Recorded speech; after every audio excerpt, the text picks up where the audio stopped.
இந்திய சிறு தொழில் வணிகர்களுக்கான ஐபேப் திட்டத்திற்கு பெரும் வரவேற்பு. ஏப்ரல் 7 முதல் மீண்டும் மானியத்துக்கு விண்ணப்பிக்கலாம்.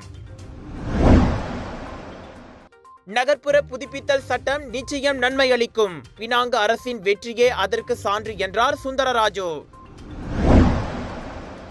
15 பாலஸ்தீன போர் கைதிகளை ஏற்றுக்கொள்ள தயாராகும் மலேசியா, வெளியுறவு அமைச்சர் தெரிவித்தார். கம்போங் பாருவில் 3 பிள்ளைகளின் தாய் பெட்ரோல் ஊற்றி கொலை, ஆடவன் மீது குற்றச்சாட்டு. 6.7 மில்லியன் பின் தொடர்பவர்களுடன் ஏபிட்லியூவின் டிக்டாக் கணக்கு தற்காலிகமாக முடக்கம்.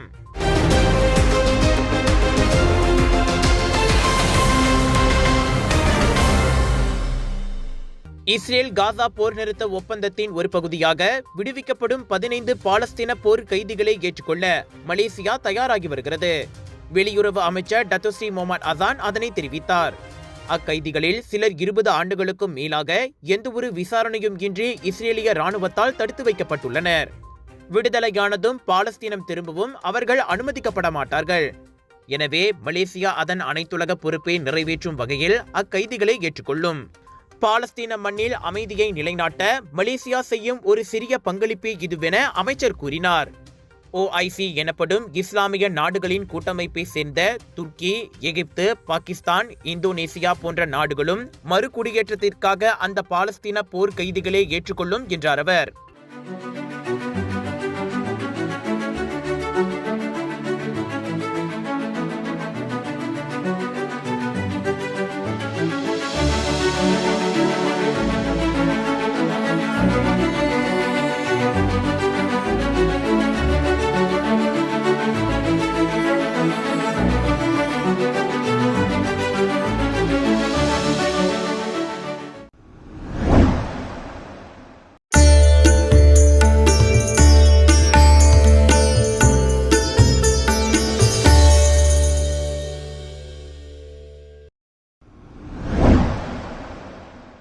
இந்திய சிறு தொழில் வியாபாரங்களை முடக்கிவிடும் நோக்கத்திலான ஐபேப் திட்டத்தின் கீழ் இதுவரை 48 பேருக்கு மொத்தம் 2.96 மில்லியன் ரிங்கேட் மானியம் வழங்கப்பட்டு உள்ளது.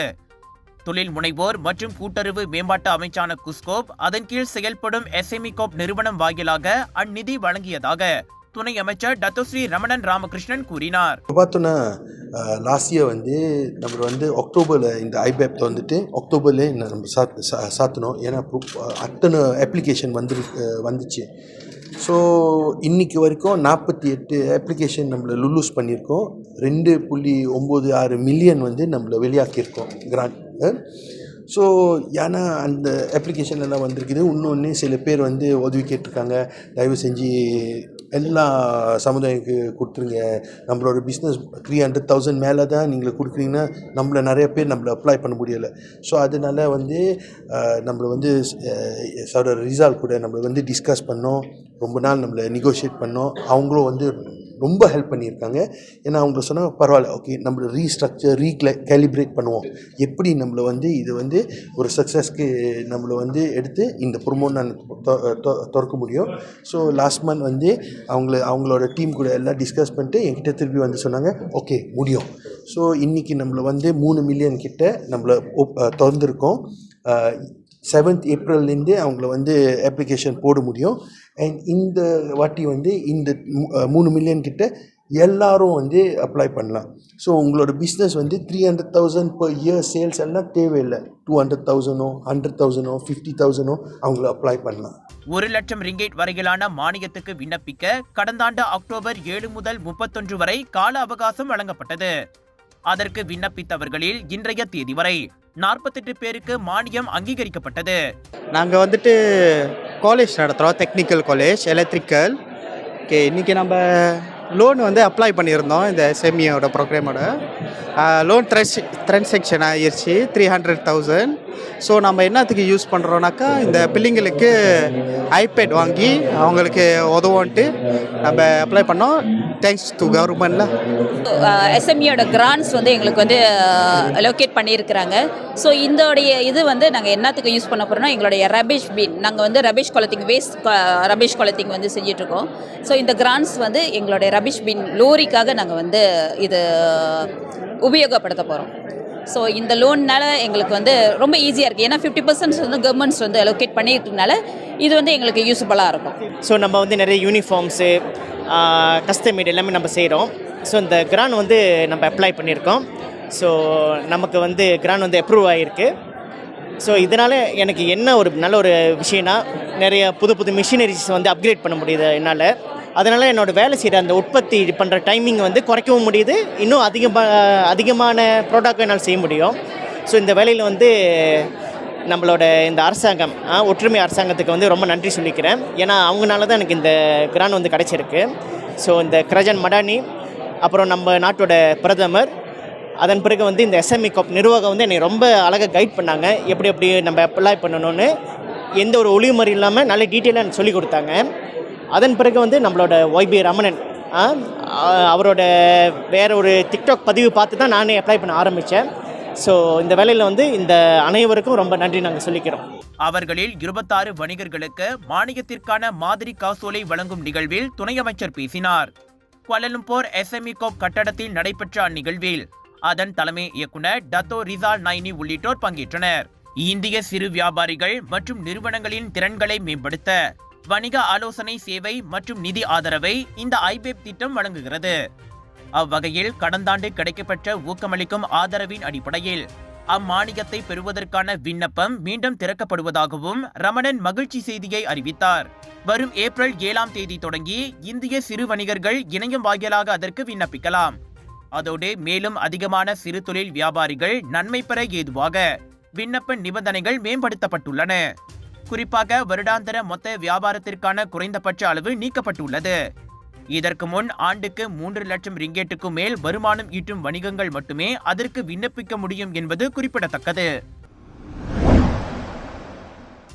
URA என்றழைக்கப்படும் நகர்ப்புற புதுப்பித்தல் சட்ட மசோதா எதிர்க்கட்சியினரால் சர்ச்சையாக்கப்பட்டுள்ள நிலையில் வீடமைப்பு மற்றும் சுற்றுச்சூழல் துறைகளுக்கான பினாங்கு மாநில ஆட்சிக்குழு உறுப்பினர் டத்தஸ்ரீ எஸ் சுந்தரராஜு அந்த உத்தேச சட்டத்தை ஆதரித்துள்ளார். அதே போன்றதொரு சட்டம் பினாங்கில் அமல்படுத்தப்பட்டு குடியிருப்பாளர்களின் நல்வாழ்வை மேம்படுத்தி உள்ளதாக அவர் கூறினார். 3 ஆண்டு கால நகர்ப்புற புதுப்பித்தல் வழிகாட்டுதலின்படி பினாங்கு அரசு 6837 குடியிருப்புகளை உள்ளடக்கிய 6 முன்னோடி திட்டங்களை அடையாளம் கண்டது. இந்த முன்னோடி திட்டங்கள் தற்சமயம் பழைய மலிவு விலை வீடுகளில் வசிப்பவர்களுக்கு மேலும் விசாலமான மற்றும் வசதியான வீடுகளை வழங்கும் என்றார் அவர். அந்த 6 திட்டங்களில் ஒன்றான URA மசூரி வெற்றிகரமாக செயல்படுத்தப்பட்டுள்ளது. அதாவது குடியிருப்பாளர்கள் முன்பு தங்கியிருந்த 247 சதுர அடி முதல் 547 சதுர அடி வரையிலான வீடுகளுடன் ஒப்பிடும்போது இப்போது 850 சதுர அடி முதல் 900 சதுர அடி வரையிலான விசாலமான வீடுகளில் வசிக்கின்றனர். மலிவு விலை வீடுகளில் வசித்து வந்த 300 குடும்பங்களின் வாழ்க்கை தரத்தை இந்த URA மசூரி திட்டம் உயர்த்தியுள்ளது. இந்த முன்னோடி திட்டங்களில் குடியிருப்பாளர்கள் விசாலமானதோடு மட்டுமல்லாமல் வாகன நிறுத்துமிட வசதிகளுடன் கூடிய வீடுகளை பெறுவர். எனவே எதுவும் முறையாக செயல்படுத்தப்பட்டால் மக்களுக்கு பயனளிக்கும் என்பதையே இது காட்டுகிறது. ஆக நாடாளுமன்றத்தில் முன்மொழியப்பட்ட URA சட்டம் குடியிருப்பாளர்கள் குறிப்பாக B40 வர்க்கத்தினரின் உரிமைகளை பாதிக்கும் என கூறப்படுவது ஆதாரமற்றது என சுந்தரராஜு கூறினார். குடியிருப்பாளர்கள் ஒருபோதும் வெளியேற கட்டாயப்படுத்தப்பட மாட்டார்கள் என்றார் அவர். URA என்பது வீடுகளை வாங்க முடியாதவர்களை, குறிப்பாக மலாய்க்காரர்கள் மற்றும் இந்தியர்களை வெளியேற்றுவதற்கான ஒரு நுட்பமான வழிமுறை என பாஸ் கட்சியின் துணைத் தலைவர் துவான் இப்ராஹிம் துவான்மான் முன்னதாக குற்றம் சாட்டியிருந்தார். எனினும் அதனை மறுத்த வீடமைப்பு மற்றும் ஊராட்சித்துறை அமைச்சர் ngா கொர்பிங் அம்மசோதா எந்த ஒரு குறிப்பிட்ட இனத்தையும் வஞ்சிக்கவில்லை என தெளிவுபடுத்தியிருந்தார். 3 பிள்ளைகளின் தாயான பெண் ஒருவரை கடந்த வாரம் பெட்ரோல் ஊற்றி எரித்து கொலை செய்ததாக தோட்ட தொழிலாளி ஒருவன் மீது மஜிஸ்ட்ரேட் அருண் நோவல்தாஸ் முன்னிலையில் குற்றம் சாட்டப்பட்டது. தனக்கு எதிராக கொண்டு வரப்பட்ட குற்றச்சாட்டை புரிந்து கொண்டதற்கு அடையாளமாக 29 வயதுடைய முகமது ஃபிர்டாஸ் பக்தே தலையசைத்தான்.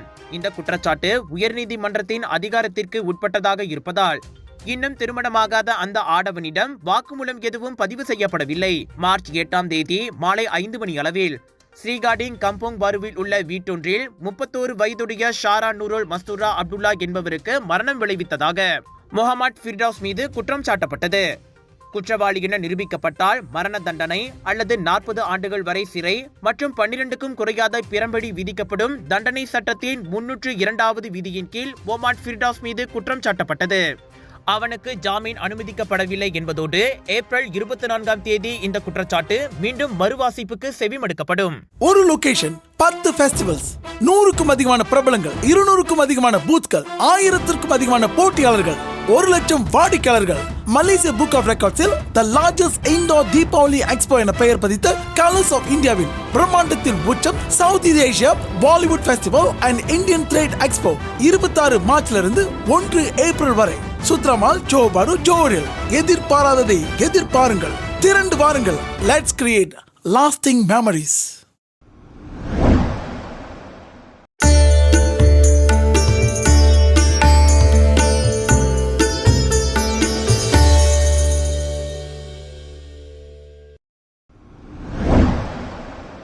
$6.7 மில்லியன் பின் தொடர்பவர்களை கொண்ட தனது அதிகாரப்பூர்வ டிக்டாக் கணக்கு முடக்கப்பட்டுள்ளதோடு நேற்றிரவு முதல் தேடல்களில் தோன்றவில்லை என்று சமய போதகரும் தொழில் முனைவருமான ஏபிட் லியூ தெரிவித்தார். மனிதாபிமான உதவி மற்றும் சமய பிரச்சாரத்தை பரப்புவதற்கு பயன்படுத்தப்பட்ட ஒரு கணக்கை இழந்ததற்காக அவர் தனது வருத்தத்தை வெளிப்படுத்தினார். ஏபிட் லியூ தனது புதிய டிக்டாக் கணக்கை பின்தொடர மக்களை அழைக்கின்றார்.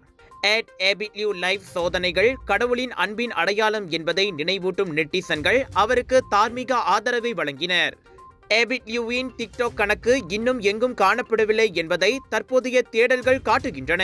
முன்னதாக ஃபாமி ரீசா, உயாயினா அர்ஷாட் மற்றும் ரீன் ரஹீம் போன்ற பிரபல செல்வாக்கு உள்ளவர்கள் மற்றும் பல கலைஞர்களின் டிக்டாக் கணக்குகளும் முடக்கப்பட்டன. முதலீட்டு பணத்தை மீட்க முடியவில்லையா? கடன் கொடுத்து மாட்டிக்கொண்டீர்களா? அணுகுங்கள் S7 ரிகவரி.